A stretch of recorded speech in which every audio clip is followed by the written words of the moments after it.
जंगल में शेर की बड़ी ही धूमधाम से शादी हो रही थी। जंगल के सभी प्राणियों को शादी में बुलाया गया था, सिर्फ एक छोटे से चूहे को छोड़कर। शेर उसे अपनी शादी में बुलाना भूल गया था। इस बात को लेकर वो चूहा बड़ा ही नाराज हो गया। ये शेर तो बड़ा ही घमंडी निकला। मुझे शादी में ना बुलाकर उसने मेरा अपमान किया है। मैं इसका बदला अवश्य लूंगा। वो मन ही मन सोचने लगा कि अब क्या किया जाए। आखिर उसे एक तरकीब सूझी। मैं भी शादी करूंगा। हाँ, मैं भी शादी करूंगा। बड़ी ही धूमधाम से करूंगा और उस शादी में शेर के अलावा सभी प्राणियों को न्योता दूंगा। हाँ, यही ठीक रहेगा।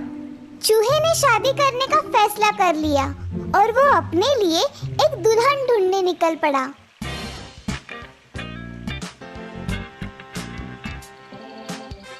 हाँ, शादी तो कर लूं, मगर किसके साथ?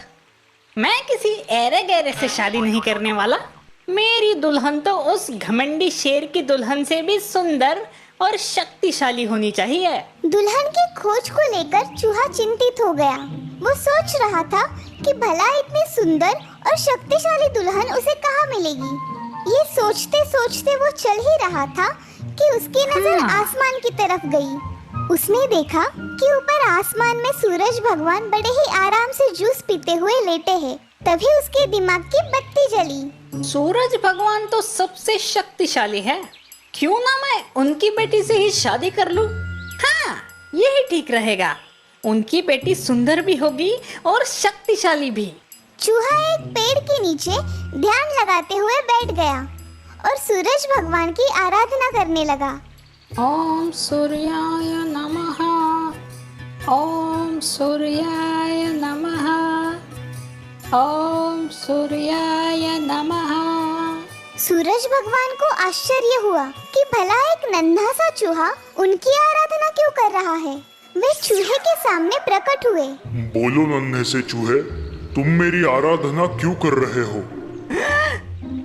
भगवान, मैं शादी करना चाहता हूँ। अरे वाह, ये तो बड़ी अच्छी बात है, लेकिन इसमें तुम्हें मेरी मदद क्यों चाहिए? क्योंकि मैंने ये प्रण किया है भगवान कि मैं दुनिया की सबसे शक्तिशाली व्यक्ति की लड़की से ही शादी करूंगा और आप इस दुनिया के सबसे शक्तिशाली व्यक्ति हो, इसलिए मैं आप ही की बेटी से शादी करना चाहता हूँ। सूरज भगवान सोच में पड़ गए। भला एक चूहे से वे अपनी बेटी की शादी कैसे करवा सकते हैं?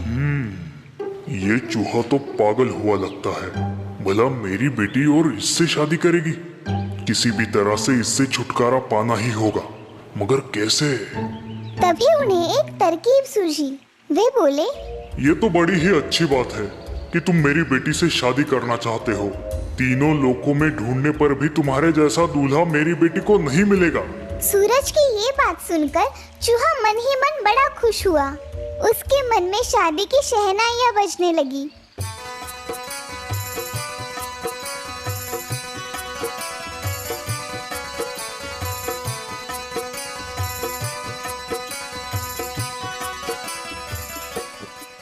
तभी सूरज भगवान की आवाज उसके कानों पर आती है। मैं अपनी बेटी की शादी तुमसे जरूर करवा दूं, मगर याद रहे, मैं इस दुनिया का सबसे शक्तिशाली व्यक्ति नहीं हूँ।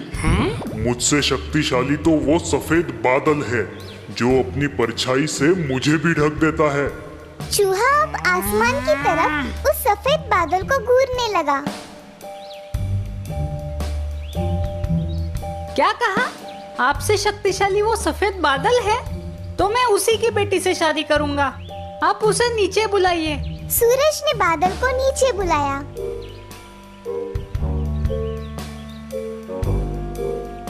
मैं आपकी बेटी से शादी करना चाहता हूँ क्योंकि आप सबसे शक्तिशाली हो।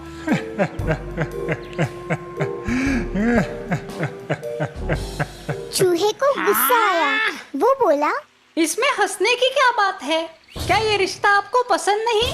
अरे नहीं नहीं, ऐसी बात नहीं है। आप जैसा दूल्हा तो नसीब वालों को ही मिलता है।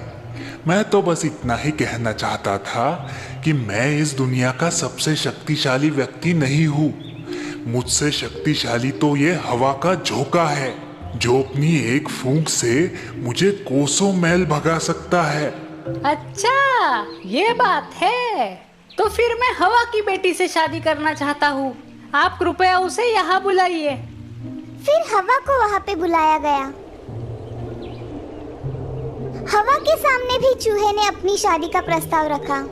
हवा ने मुस्कुराते हुए जवाब दिया, ये तो मेरा अहोभाग्य होगा, लेकिन महाशय, मैं इस दुनिया का सबसे शक्तिशाली व्यक्ति नहीं हूँ। मुझसे शक्तिशाली तो पर्वत है, जो मेरा रास्ता रोक सकता है। आप उसी की बेटी से शादी कर लीजिए। चूहे को ये बात पसंद आई। उसके कहने पर पर्वत को भी वहाँ बुलाया गया। मैं आपकी बेटी से शादी करना चाहता हूँ। क्या आपको कोई एतराज है? अरे नहीं नहीं, भला मुझे क्यों एतराज होगा। पर आपको बता दूं, मैं सबसे शक्तिशाली नहीं हूँ। क्या बात कर रहे हैं? तो फिर आपसे भी शक्तिशाली और कोई है? हाँ है। मेरे पर्वत के शिखर पर एक मोटा सा काला चूहा रहता है। वो इतना शक्तिशाली है कि मुझे भी अपने दांतों से कुरेद सकता है। उसने मुझे कुरेद कर मेरे पेट में एक बड़ा सा सुरंग बना दिया है और अपने परिवार के साथ वो वहाँ रहता है। आपको उसी के बेटी के साथ शादी कर लेनी चाहिए, क्योंकि वो मुझसे भी शक्तिशाली है। अगर ऐसा है तो फौरन मुझे उस मोटे चूहे के पास ले चलो। मैं उसकी बेटी से शादी करूंगा। इस तरह से सभी लोग उस मोटे चूहे के घर आ पहुँचे। मोटे चूहे ने सबका स्वागत किया। मोटे चूहे की बेटी जब उस नन्हे चूहे के सामने आई तो उसे देख नन्हा चूहा एकदम से लट्टू हो गया। वो उसे बहुत ही पसंद आई। उसकी आंखों में जैसे गुलाब के फूल खिल उठे। सबने उसके विवाह का प्रस्ताव उस मोटे चूहे के सामने रखा। उसने फौरन हाँ कर दी और फिर बड़े ही धूमधाम से उस नन्हे चूहे की शादी उस मोटे चूहे के बेटी से हो गई।